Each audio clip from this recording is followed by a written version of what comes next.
आज किशोरी जी अपनी सखीन के साथ भ्रमण करवे के काजे गई हैं। अब थोड़ी बड़ी है गई हैं, तो कीर्ति मैया अनुमति दे दें, लाली ने बाहर चलो जाए करे, कोई ऐसी दिक्कत ना। सब सखीन से कहें ध्यान रखियो, भोरी है, या कि सब आभूषण और सब सामग्री को गिन के ले जाइयो।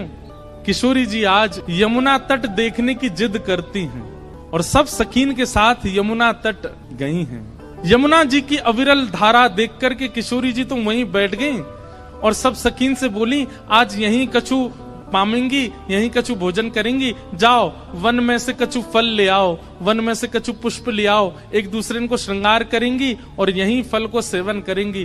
तो एक एक करके सब सखियां चली गई हैं और सब ढूंढ रही हैं, कहीं से फल तोड़ के, कहीं से पुष्प आदि तोड़ करके चयन करके लाने के लिए सब सखियां चली गई हैं।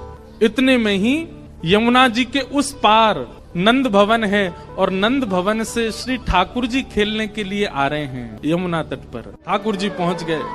जैसे यमुना जी के तट पर पहुंचे, यमुना जी के तट पर जाकर के सामने की ओर देखा, बड़े बड़े नेत्र और माथे पर सुंदर रोरी को बिंदा लगाए करके, नील वसन पहन करके छोटी सी किशोरी जी बैठी हैं। ठाकुर जी बहुत देर तक तो मानो जैसे छिप करके आड़ में देखने लगे। सूर श्याम देखत ही रीझे, ठाकुर जी देखते ही किशोरी जी के मुखमंडल में ऐसे आसक्त हुए कि सब भूल गए। चक डोरी हाथ में लिए खड़े भये, गिर गई नीचे। और जो भी ठाकुर जी बड़े अदा में निकले ना, बड़े सज धज के निकले, बहुत स्वरूप साज सज्जा सब धारण करके निकले, बड़े कॉन्शियस रहे अपने स्वरूप के प्रति। लेकिन किशोरी जी को देख करके सब भूल भाल गए। ठाकुर जी किशोरी जी को देखा और देखते ही ठाकुर जी सोचने लगे, बोले अरे भैया मैं जाए के पूछूं तो सही जी कौन है, और जी कहाँ ते आई है, कहाँ इनको गांव है, कहाँ इनको नाम है, कैसे आई है पूछूं तो।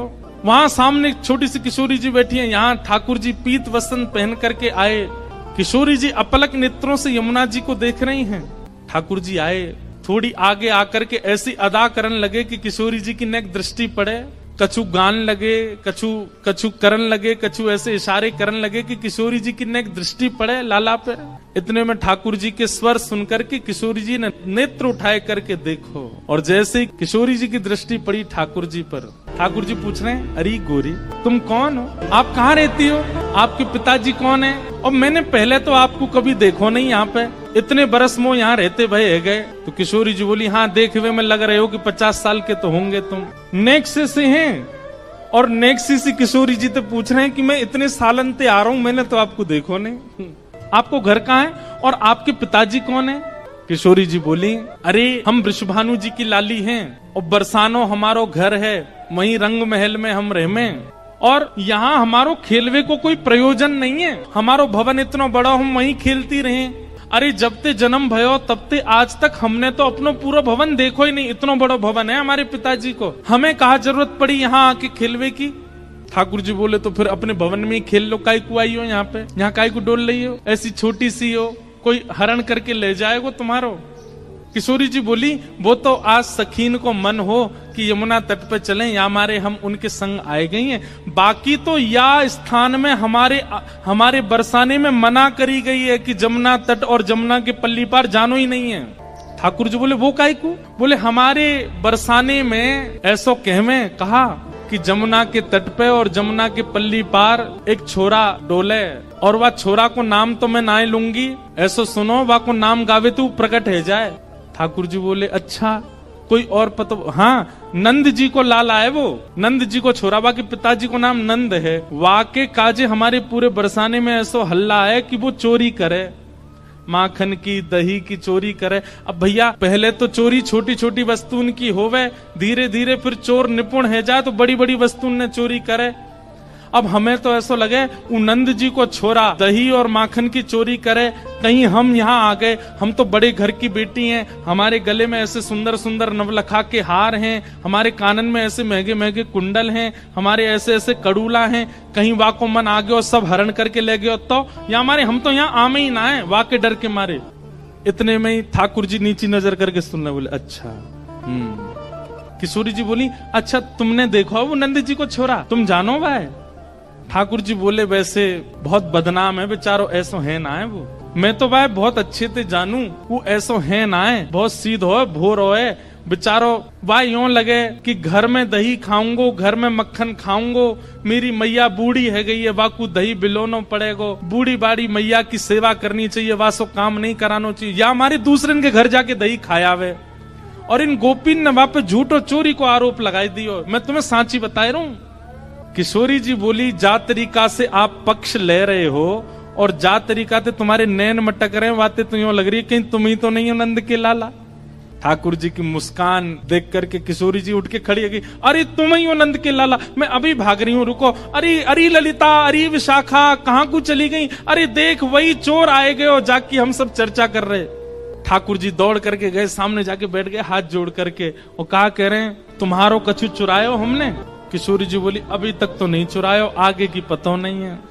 ठाकुर जी बोले, ये सब बात बना में, और तुमको देखो बातन में आए के विश्वास नहीं करना चाहिए। नेक मुझे समय दो, और समय कैसे दो? नेक देर मेरे संग खेलवे चलो, मैं तुम्हें खिला के लाऊंगा, और तुम मेरे संग खेल के आई हो, और शाम तक देखियो, अगर तुम्हारो कछु चोरी है जाए तो भैया तुम बड़े बाप की छोरी हो, तुम्हारे घर में कोई कमी तो होएगी ना। अगर मैं एक आध नग चुरा भी लूंगा तो तुम्हारे यहाँ तो बहुत सारो है, और यदि चोरी नहीं करूं तो फिर मुंह को अपनो सखा बनाए लियो, फिर हम दोनों रोज खेला करेंगे। अपनी चिकनी चुपड़ी बातों से किशोरी जी को अपनी ओर खींच लिया ठाकुर जी ने, और फिर इमोशनल ब्लैकमेल कर रहे हैं। कहा, अब ठीक है, कोई बात ना है, आपके मन में पहले से ही मेरे प्रति चोर भावना है, अब वाकु तो मैं दूर ना कर सकूं, ठीक है आप तो जाओ, आपकी तो बहुत सारी सखी हैं, ललिता विशाखा सबन को नाम आप ले रही हैं, उनके पास आप चली जाओ, मैं तो अकेला हूं, देखो मेरे तो कोई ग्वाल बाल भी नहीं है। और भाई बात ऐसी है कि ग्वाल बाल सबरे आए हैं, पर ठाकुर जी सबन को सौगंध दे दे कि उनकी मैयान की बोले पीछे खड़े रही हो, मिलवे जा रहा हूं मैं, आई हूं मत वहां पे। सबरे ग्वाला खड़े छुप के, वो लाला को काम बन जाए बस, मैं तो अकेला हूं, और मेरी तो चकडोरी भी गिर गई है जमुना जी में, अकेलो ही बैठ के चलो जाऊंगा अपनी मैया के पास। किशोरी जी इतनी भोली बेचारी, ठाकुर जी पर दया आ गई उनको। अरे ना तुम अकेले ना हो, तुम अकेले बताओ कहाँ चलें खेलवे? ठाकुर जी बोले, पास में एक आम को बगीचा है, और वह बगीचा में बड़े सुंदर सुंदर आम लगे। ठाकुर जी ने मन में विचार करी, अब किशोरी जी मिली हैं तो ने अपने जैसो गुण तो दे दूं इनको। वहां में बड़े सुंदर सुंदर आम लगे, और वो आम को बगीचा हमारे नंद राय बाबा को ही है, आप वहां चलो, बढ़िया पके पके आम तोड़ तोड़ के प्रेम से पामेंगे। हाँ, किशोरी जी बोली, हाँ चलो आम पावे चलेंगे। अच्छा, इस बीच खूब बात भई है ठाकुर जी और किशोरी जी की, हाथ पकड़ के दोनों जा रहे हैं। किशोरी जी बोली, अच्छा अपनो नाम तो बताए दो। ठाकुर जी बोले, मेरो नाम है कान कुंवर। किशोरी जी बोली, नाम तो बड़ा अच्छा है, लेकिन इतना बड़ो है मुझे याद ना है रो। किशोरी जी भी कितनी बोली है, बोले मुझे याद ना है रो। ठाकुर जी बोले, अरे या में कौन सी बड़ी बात, देखो या को स्पर्श करो, जे कहा है, बोले कान, बोले बस या कान को स्पर्श कर दी तो मैं कान याद आ जाएगा, फिर कुंवर, कान कुंवर, कान ते मेरो नाम याद आ जाएगा। किशोरी जी बोली, हाँ तुम्हारो नाम याद आ गयो। अच्छा तुम रहो कहाँ को? ठाकुर जी ने अपना पूरा पता बता दियो, जमुना जी पार करोगे सीधे जाओगे, वहां पे गोकुल आ जाएगा, वहां सबसे बड़ी हवेली जो है वो हमारी है, हम बड़े बाप के लाला हैं। तुम बहुत देर से बता रही बड़े तुम्हारो महल है, ऐसो आंगन है, ऐसो सब है, सब बात है रही है। और किशोरी जी को हाथ पकड़ करके ले गए बगीचा में, एक आम को वृक्ष। ठाकुर जी ऊपर चढ़वे में निपुण कम है, और होंगे भी तो किशोरी जी के सामने आज दिखा रहे हैं, मुंह पे चढ़वो ना आवे ऊपर। 2-3 बार चढ़े फिर फिसल गए। किशोरी जी बोली, अरे तुम पे तो चढ़वो ना आवे, देखो मैं चढ़ के बताऊं। किशोरी जी बोले, हाँ आप चढ़ जाओ। किशोरी जी ऊपर चढ़ गई। ठाकुर जी बोले, प्रथम मिलन हुआ है, पहले मिलन में अपनी छाप नहीं छोड़ी तो हम काय बात के कन्हैया, अब आ जाओ ऊपर। ठाकुर जी बोले, अरे श्यामाजू, अगर मैं ऊपर आ जाऊंगा और फिर आम तोड़ेंगे तो नीचे पकड़ेगा कौन, और हम आम तोड़ेंगे नीचे गिर के सब फट जाएंगे तो पामेंगे कैसे? किशोरी जी बोली, हाँ बात तो सही है, तो कहा करें? ठाकुर जी बोले, मैंने अपनी पीताम्बरी खोल ली, आप ऊपर ते आम घेरो। किशोरी जी बोली, हाँ ये अच्छा। नीचे ठाकुर जी खड़े हैं, किशोरी जी आम तोड़ रही हैं, खूब सारे आम तोड़ लिए, ये बारो निकारो वो बारो निकारो। ठाकुर जी नीचे तो ही बता रहे हैं, किशोरी जी ढूंढ ढूंढ के आम दे रही है नीचे। इतने में ललिता विशाखा ढूंढ रही हैं, हमारी किशोरी जी कहाँ चली गई, और ढूंढते ढूंढते ढूंढते उनको दूर वृक्ष पर नील पोशाक धारण करी भाई किशोरी जी दिख गई कि ऊपर चढ़ी हुई है वहां पे। यहाँ ते ललिता विशाखा दौड़ी, ठाकुर जी को पता चल गई कि ललिता विशाखा आ रही ऊपर ते। किशोरी जी बोली, ये सब मेरी सखियां सबरी आ रही हैं, अभी इनको भी आम खमामेंगे। ठाकुर जी बोले, ये 8 और ये 9 और मैं 10वो, और आम उतर के आए 5। या को मतलब पहले तो यही पामेंगी और बाकी इनकी सबरी चतुर सखी ये सबरी पा जाएंगी, मुंह को कहा मिलेगो। सो ठाकुर जी ने कहा कियो, हे श्यामाजू जे आम ने गंदे से है गए, मैं इनको जमुना जी में धोके ला रहा हूँ भाई। किशोरी जी बोली हाँ हाँ चले जाओ। ठाकुर जी आम लेके गए और बगीचा संभालवे वालो जो माली हतो का हो वहां से जाके बोले, अरे तू पूरे दिन सोतो रे, बाबा ने यहाँ बगीचा में तू को रखवाली करवे को रखो है। अरे नाय लाला ऐसी बात ना, तेरी बाबा ते जाके शिकायत करूंगा। नाय कछु मत कहियो। देख 9 चोरनी आई है हमारे बगीचा में और सबरी आम चुरा चुरा के ले जा रही, मैं छीन के लाया हूं उनते। 8 तो नीचे उतरी आई, एक अबे ऊपर चढ़ी हुई है, जा देख ले उन्हें। इतने में ही महाराज बगीचा को मालिक आयो, आकर के जैसे ही माने जो दूर ते चिल्लाना शुरू, अरे चोर आ गए चोर आ गए। इतने में ललता विशाखा आई, जल्दी से किशोरी जी को नहीं। किशोरी जी बोली अरे वो कान कुंवर आए रहे होगो, कान कुंवर आए रहे होगो।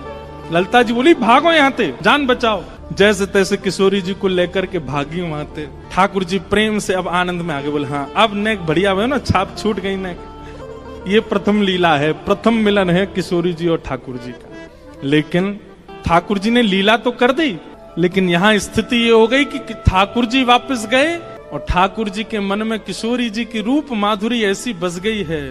वो नेत्र, वो नासिका, वो मुखमंडल, वो कान, वो चाल, वो बोली, वो सब ठाकुर जी के मन में ऐसी घर करके बैठ गई है कि अब कोई और सुहा नहीं रहे है। छोटे से ठाकुर जी 5 वर्ष के लाला ऐसे गुमसुम चुपचाप बैठे हैं, चलते चलते हंस रहे हैं, बैठे बैठे मुस्कुरा रहे हैं। जैसे एक प्रेमी की स्थिति हो जाती है, नेक्स्ट से ठाकुर जी की वैसी स्थिति है गई। और वही स्थिति हो गई है किशोरी जी की।